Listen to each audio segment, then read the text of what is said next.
सुंदर मास्टर भजन बजौले हाँ कि जाही बनवा नाये मैया से कियो ना मैं सुमिरन में बिगड़ जाई बाबा। हाँ ये तो अभी ठीक बड़े। हाँ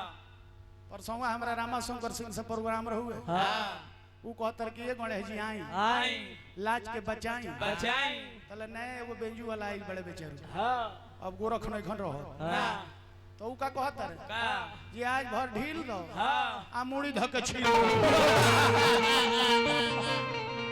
सब मुर्गा काट कटवा लो हमको जो धन बड़े लोग नहीं भाई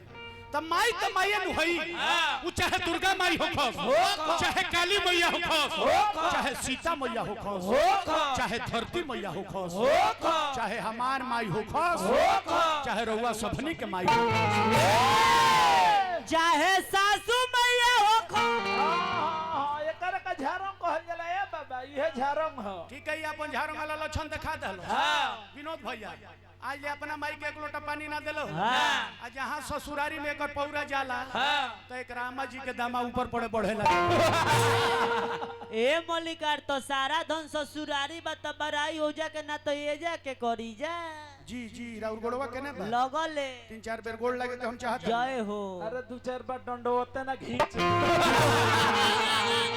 ये पागल से हम रोज बताइए कि रे पागल इस दुनिया में सबसे बड़ी देवी है तो कौन है? हम मेहरारू एंड गोल फरे। अरे बोका का चुप कराइए बाबा। अच्छा ते हूँ नील वाला बोका यही बड़ी इस दुनिया में सबसे बड़ी देवी है तो वो माँ है। और इस दुनिया में सबसे बड़ा देवता कौन है? पति एंड बॉयफ्रेंड। गधा का पहले चुप कराई महाराज। अच्छा ते हूँ खचड़वा यही जी बड़ी इस दुनिया में सबसे बड़ा देवता है तो पिताजी हैं। जिस घर में माता पिता हंसते हैं उसी घर में देवी देवता बोलते और जिस घर में माता पिता रोते हैं उस घर में कभी देवी देवता नहीं होते। तो हमने के बैच के जो बबुआ लोग बा ओकरा से हम हाथ जोड़ के आगे विनती करो हां कि मेहरारू साली के सेवा करियो लो। हां बाबा ई करेला ई गोड़ो दाबे आई साड़ियों फीचत होई ये माता पिता के सेवा ही परम धर्म बा। माई बाप के सेवा को देबो तारे जी मुक्ति बन जाई। माई बाप के सेवा ना करबो तो देवी देवता लोग खुश ना रही ना।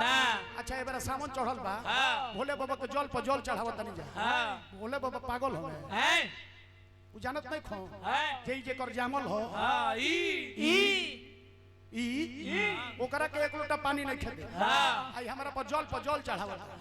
तो वो इसने वरदान दे दिए ये लो जाओ ना पर ढारो तारो उहे ले ले तनी एगो भोले बाबा के साज पर एगो माई के पचरा गावल जाई आ हनुमान जी के जय बोलल जाई आ कुंवर जी से सेवा ले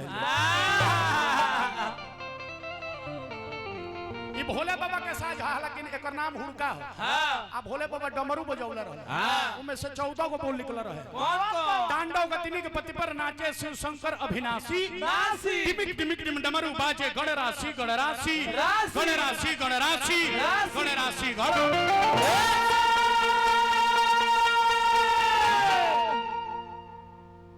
हमरा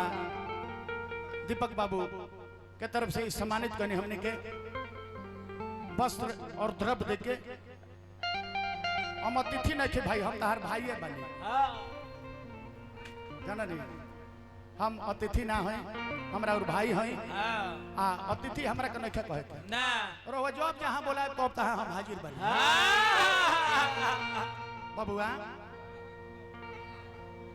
जी जी जी जी जी जी जी सब खड़ा हो जा खड़ा होके बजाओ खड़ा होके